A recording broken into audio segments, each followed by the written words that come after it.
Hello viewers, welcome to Devanshika stories world. ఇప్పుడు మీరు వినబోతుంది వద్దన్నా వదిలేస్తానా స్టోరీలోని 7వ భాగం. ఈషిక శరీరం సన్నగా వణకటం గమనించిన ఇవాన్ తనలో తానే నవ్వుకుంటూ ఈషిక చుట్టూ చేతులు వేసి, నాకు ఇప్పుడు ఈ స్నానం నువ్వే చేయించాలి, స్వయంగా నీ చేతులతో. ఇదే నీ పనిష్మెంట్. కాదు అంటే మనం ఇక్కడి నుంచి వెళ్ళేది నువ్వు నాకు స్నానం చేయించాకే, అది ఎంతసేపైనా పర్వాలేదు అని అనగానే ఇషుక కళ్ళు తేలేసింది. తన ఎక్స్ప్రెషన్ చూసి ఇవాన్ మనసులో నవ్వుకుంటూ డూ ఇట్ ఫాస్ట్, నాకు జిమ్ టైం అవుతుంది అని చెప్పగానే ఇషిక బేలగా ఇవాన్ వైపు చూసింది. ఆ చూపు అర్థం చేసుకున్న ఇవాన్, నీ వల్ల కాకపోయినా చేయించాల్సిందే, నేను ఇచ్చే వాటిల్లో డిస్కౌంట్స్ అంటూ ఉండవు కాబట్టి నోరు మూసుకొని చెప్పింది చెయ్యి అని ఇషిక చేతిలో హ్యాండ్ షవర్తో పాటు షవర్ జెల్, షాంపూ పెట్టాడు. ఇషిక ఇక తప్పదన్నట్టు ఊపిరి బిగబెట్టి ఇవాన్కి స్నానం చేయిస్తూ ఉంది. ఎంతో కష్టపడి అరగంటకి ఇవాన్కి స్నానం చేయించగానే ఇప్పుడు నేను అని అన్నాడు ఇవాన్. దెబ్బకి ఇషిక నో అని అరుస్తూ, సార్ ప్లీజ్ సార్, ఈ పని మాత్రం చేయకండి, నేను స్నానం చేసి వస్తాను అని అంది. ఇవాన్ ఒక ఐబ్రో రైస్ చేసి చూడగానే ప్లీజ్ సార్ అని బ్రతిమలాడుతుంటే ఇవాన్ విసుగ్గా ఒక చూపు చూసి బయటికి వెళ్తే ఇషిక హమ్మయ్య అనుకొని వెంటనే స్నానం చేసి టవల్ చుట్టుకొని బయటికి రాగానే జిమ్ సూట్లో ఉన్న ఇవాన్ త్వరగా రెడీ అయి నీ పూజలు గీజలు అన్నీ చేసుకుని నా ప్రోటీన్ షేక్ నాకు తీసుకువచ్చేయి అని చెప్పి వెళ్ళిపోయాడు. అదే తన స్వతంత్రం అన్నట్టు ఇషిక అక్కడి నుంచి డ్రెస్సింగ్ రూమ్లోకి పరిగెత్తి సింపుల్గా శారీ కట్టుకొని అక్కడి నుంచి కిందకి పరిగెత్తింది. జిమ్ రూమ్ నుంచి వెళ్తున్న ఇషికని చూసి ఇవాన్ పెదవుల్లో ఆటోమేటిక్గా ఈవిల్ స్మైల్ నిలిచింది. యాజ్ ఇట్ ఈజ్ ముందు రోజులాగానే ఇషిక పూజ చేశాక ఇవాన్ కోసం ప్రోటీన్ షేక్ ప్రిపేర్ చేసి పరిగెత్తినట్టే జిమ్ రూమ్కి వెళ్ళి ఇస్తే ఈసారి కూడా ఇవాన్ మౌనంగా అది తాగేసి ఈసారి గ్లాస్ పగలగొట్టకుండా ఇషిక చేతికి ఇచ్చి, గుడ్, ఈ రోజేంటో అన్ని పనులు కరెక్ట్గా టైంకి చేస్తూ నా చేత పనిష్మెంట్స్ తప్పించుకుంటున్నావు, ఎంతసేపు ఇలానే ఉంటావో నేను చూస్తాలే, వెళ్ళు వెళ్ళు, వెళ్ళి టిఫిన్ ప్రిపేర్ చేయి. మర్చిపోయా చెప్పటం, ఆఫ్టర్నూన్ లంచ్ నువ్వే నా కోసం తీసుకురావాలి, నిన్నటిలాగే అని సైడ్ స్మైల్తో చెప్పి తన చెమటని హ్యాండ్ టవల్తో తుడుచుకుంటూ రూమ్కి వెళ్ళిపోయాడు. ఇషికకి ఇవాన్ ఆఫ్టర్నూన్ లంచ్ తీసుకుని ఆఫీస్కి రమ్మని చెప్పటమే ముందు రోజు జరిగింది గుర్తుకు వచ్చి భయంతో నోరు పెగలక మనసులో, అంటే ఇక నుంచి డైలీ ఇవాన్ గారి టార్చర్ ఆఫ్టర్నూన్ కూడా ఉంటుందా, ఏంటి స్వామి ఇదంతా అని బాధగా అనుకుంటూ కిచెన్లోకి వెళ్ళి ఇవాన్ కోరుకున్నట్టుగా టిఫిన్ ప్రిపేర్ చేస్తూ ఉంది. ఇంతలో మంగమ్మ కాఫీ ఇవ్వటంతో థ్యాంక్ యూ పిన్ని అని ముభావంగా చెప్పి అది తాగుతూ 3 రకాల టిఫిన్స్ ప్రిపేర్ చేసి డైనింగ్ టేబుల్ మీద సర్దేయటం ఇవాన్ రావటం జరిగిపోయాక ఇవాన్కి ప్లేట్లో సర్వ్ చేస్తూ, సార్ నిన్న మీరే అన్నారు కదా ఆఫీస్కి రావద్దని అని భయంగానే చాలా లోగొంతుతో వణుకుతున్న చేతులతో తడబడుతూ అడిగింది.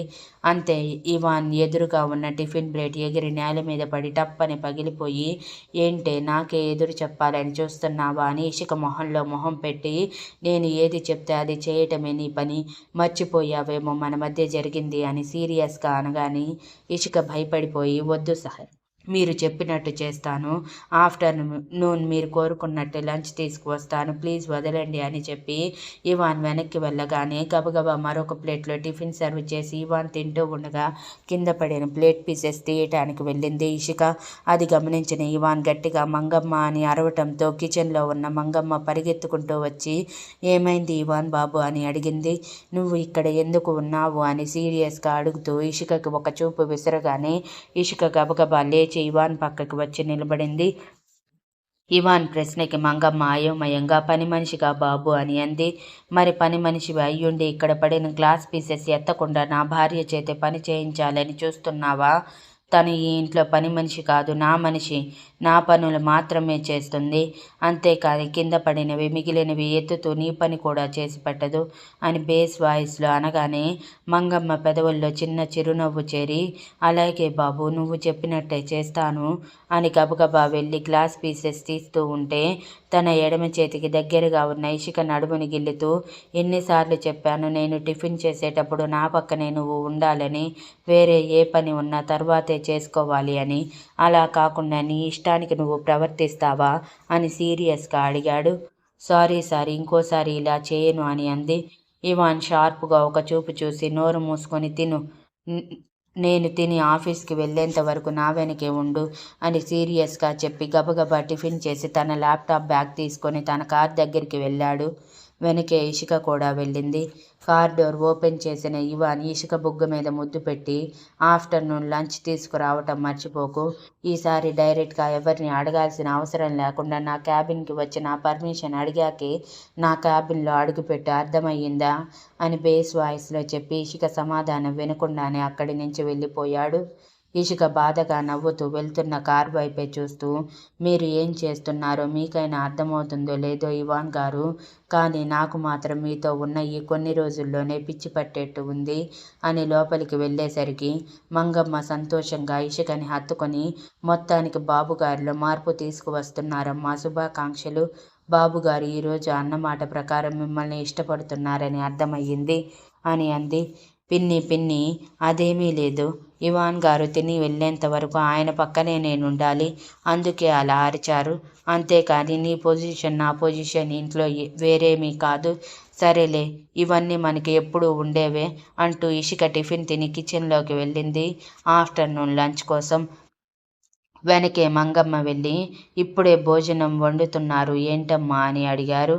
మీ బాబుగారు ఈరోజు కూడా లంచ్ తీసుకొని ఆఫీస్కి రమ్మన్నారు, అందుకే అని చిరునవ్వుతో అంది ఇషిక. అయినా ఇప్పుడే ఎందుకమ్మా, కొంచెం సేపు వెళ్ళి రెస్ట్ తీసుకోండి, మీ కళ్ళు చాలా ఎర్రగా ఉన్నాయి అని బలవంతంగా ఇషికని రూమ్కి పంపించి కిచెన్ క్లీన్ చేస్తూ ఉంది మంగమ్మ. రూమ్కి వెళ్ళిన ఇషిక ఇవాన్ ప్రవర్తన మాత్రం అర్థం కాక ఇవాన్ గురించి ఆలోచిస్తూ బెడ్ మీద కూర్చుంది. 11 గంటల టైంలో ఇషిక అలారం మోగింది ముందే పెట్టుకొని ఉండటం వలన అలారం ఆఫ్ చేసి గబగబా కిచెన్లోకి వెళ్ళి ఇవాన్కి కావలసినవన్నీ గంటలో వండేసి రెడీ అవ్వటానికి రూమ్కి వెళ్ళేలోపు ల్యాండ్ లైన్ రింగ్ అయ్యింది. అది భాగ్యలక్ష్మి గారి నుంచే వస్తుందని తెలిసిన ఇషిక సంతోషంగా ఫోన్ లిఫ్ట్ చేసింది. కానీ అటువైపు నుంచి ఇవాన్ సీరియస్గా బేస్ వాయిస్లో, నా కబోర్డ్లో నా బట్టల కింద ఒక కవర్ ఉంది, దాంట్లో శారీ, రెడీమేడ్ బ్లౌజ్తో పాటు ఆర్నమెంట్స్ కూడా ఉన్నాయి, వాటితోనే రెడీ అయి క్యారేజ్ తీసుకొని ఆఫీస్కి రా అని తను చెప్పాలనుకున్నది చెప్పి కాల్ కట్ చేశాడు. ఇషిక అయోమయంగా, ఏంటో ఇవాన్ గారు కొంచెం కూడా అర్థం కాకుండా బిహేవ్ చేస్తున్నారు, ఒక్క క్షణం భయపెట్టేస్తారు, మరుక్షణం ప్రేమగా ఉన్నట్టు చూస్తారు అని ఒక నిట్టూర్పు విడిచి రూమ్కి వెళ్ళి ఇవాన్ కబోర్డ్ ఓపెన్ చేసి అడుగున ఉన్న కవర్ తీసి అందులో ఉన్న శారీని చూసి ఆశ్చర్యపోయింది. బికాజ్ అది ఎంతో ఇష్టంతో ఇవాన్ ఇంట్లోనే దాని డిజైన్ గీశాడు. ఆ టైంలో ఇషిక అక్కడే ఉండటం వలన ఆ డిజైన్ చూసి చాలా నచ్చి అడిగింది, తనకి కూడా అలాంటిదే డిజైన్ చేస్తారా అని. ఆ రోజు ఇవాన్ చేసిన రచ్చ గుర్తు చేసుకొని ఒక నిట్టూర్పు విడిచి మౌనంగా ఆ శారీలో రెడీ అయ్యి అందులో ఉన్న ఆర్నమెంట్స్తో ఆ శారీకి తగ్గట్టు హెయిర్ స్టైల్తో బాపు బొమ్మలా రెడీ అయ్యి కిందకి వచ్చింది. ఆ ఇంటికి వచ్చాక ఇషిక మొదటిసారి అదే అందంగా రెడీ అవ్వటంతో డైనింగ్ టేబుల్ దగ్గర ఉన్న మంగమ్మ కళ్ళు పెద్దవి చేసి ఆశ్చర్యపోయి, అమ్మాయి గారు కుందనపు బొమ్మలా ఉన్నారండి, ఎంత అందంగా ఉన్నారో ఈ చీరలో, నా దిష్టే తగిలేలా ఉంది, ఒక్క నిమిషం అంటూ కిచెన్లోకి వెళ్ళి హడావిడిగా ఉప్పు మిరగాయలు తీసుకువచ్చి ఇషికకి దిష్టి తీస్తూ ఉంటే ఇషిక చిన్నగా నవ్వుతూ, ఎందుకు పిన్ని ఇవన్నీ అని అంది. మీరు ఉండండి అమ్మాయి గారు, ఎంత అందంగా ఉన్నారో, నా దిష్టే తగిలేటట్టుంది అని దిష్టి తీశాక ఇషిక కంటి చివర కాటుక తీసి చెవి వెనక పెట్టి మెటికలు విరిచి, జాగ్రత్తగా వెళ్ళిరండి అమ్మాయి గారు, ఈ దెబ్బతో ఇవాన్ బాబు గారు ఖచ్చితంగా మీకు పడిపోతారు అని చిరునవ్వుతో చెప్పి ఇషిక చేతిలో క్యారేజ్ పెట్టి స్వయంగా కారు వరకు వచ్చి సాగనంపింది మంగమ్మ.